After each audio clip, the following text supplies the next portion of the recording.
Okay, good morning everybody. On this particular sign, everything on it is cut out. And what I ran into is about a half a day of placing all the parts in the proper position, and then to relocate them, I decided to go in and use these 1/4 inch dowel rods. What I did was, and there's 2 dowel rods you see right here that I couldn't get to with the grinder, had to leave them.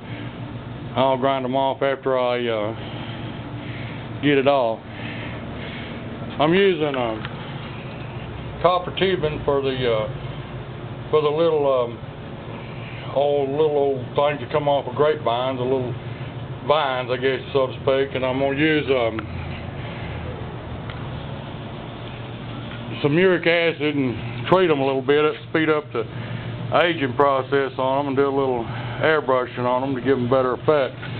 That's 1/4 inch copper tubing there, and the little ones right here, I don't know what size they are. Carol got them. They're a little smaller. There's another 1/4 inch piece there that I haven't attached yet. I've got to soak them in the acetone first. Now,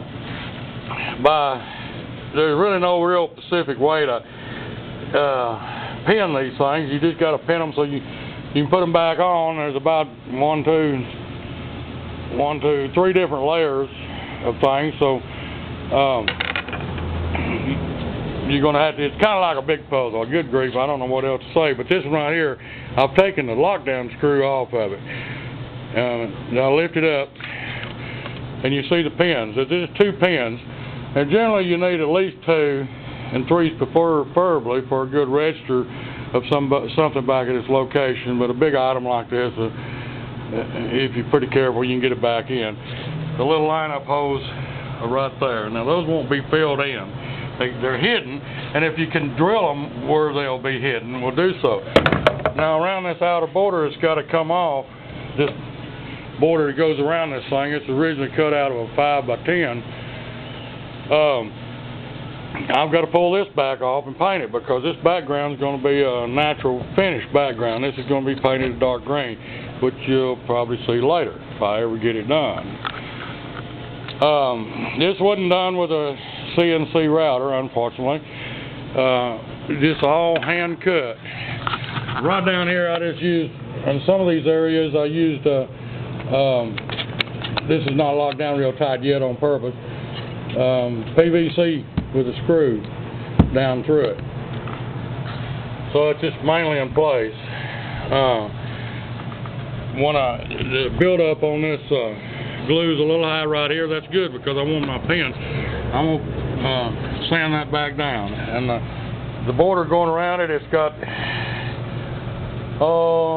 maybe 10 pins. The one thing I found on this border, and it's got a routed edge on it, I don't know if you can see that very well either. Put it back on there to the baseboard and run a routed edge around the whole shabam. Now I've got to take this off, and it's going to be painted green. It's got to be primed and some fill-in spots in it, as you see back over there. And water gets in those, you know, over a period of time. It'll cause a rotting effect. It's standing. Right here, I've got to raise this up some. It's not quite like it should be, so I've got to come in here and probably before I take it off, well, I'll raise this. The one thing on this border, it goes around this thing, and it was cut out of a 5x10 board too. Just that piece. Okay, now out of the center oval of that border, I cut all these parts. I don't think I had to engineer it on the computer, so I could pretty much get every part. Some of the white pieces that you see here came out of some previous MDO that was already primed, so I didn't get it all out of there.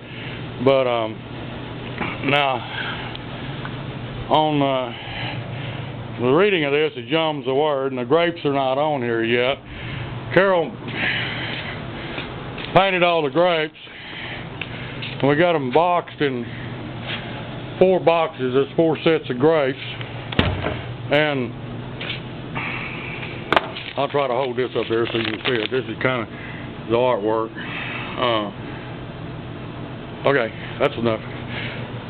Here are the grapes. They're round balls. There's 2 different sizes. Those are both the same size, incidentally. But this one here's got a flat spot on it. I bought some of these at Hobby Lobby, I think it was. I bought them. They're about inch and a half, inch and a quarter, if we got the exact size. Now they'll sit down flat on that board. Carol will arrange the grapes and pardon me, and the grapes where they go. Well, she's already kind of set them up on the board once, and well, this wording right here, the word. I was originally going to hand letter this on that background, and I got thinking about it, and I said, oh no. So I just went ahead and cut them out. The lady don't know that I'm going to cut them out, so what I did is just run a pattern on a computer and took some carbon paper like I always do. All this stuff is traced onto the board via ballpoint pen and carbon paper. And I cut them out using, on these I used pretty much entirely the bandsaw. On this E it was pretty hard to get in there, so I had to run a bandsaw through here, which is pretty common on plastic letters and things. But wood compounded it back, wood filler back in there has also got some glue, and put the letter back together. Once it's painted, as far up as it goes, you won't be able to see it anyhow. Now what I'm going to have to do today is prime all this, and then come back in and paint them their individual colors, and paint the leaves. And on this one is the only platform that the grapes will go on. It's kind of roughed out in there where they go. After I get it painted and everything, Carol will come back in here and put the grapes on here via glue and silicone to kind of hold them in place till the glue sets up. And then it all gets clear coated with Fast Fred's Magic Clear Coat. So that's where we're at today. Y'all have a nice one. Bye.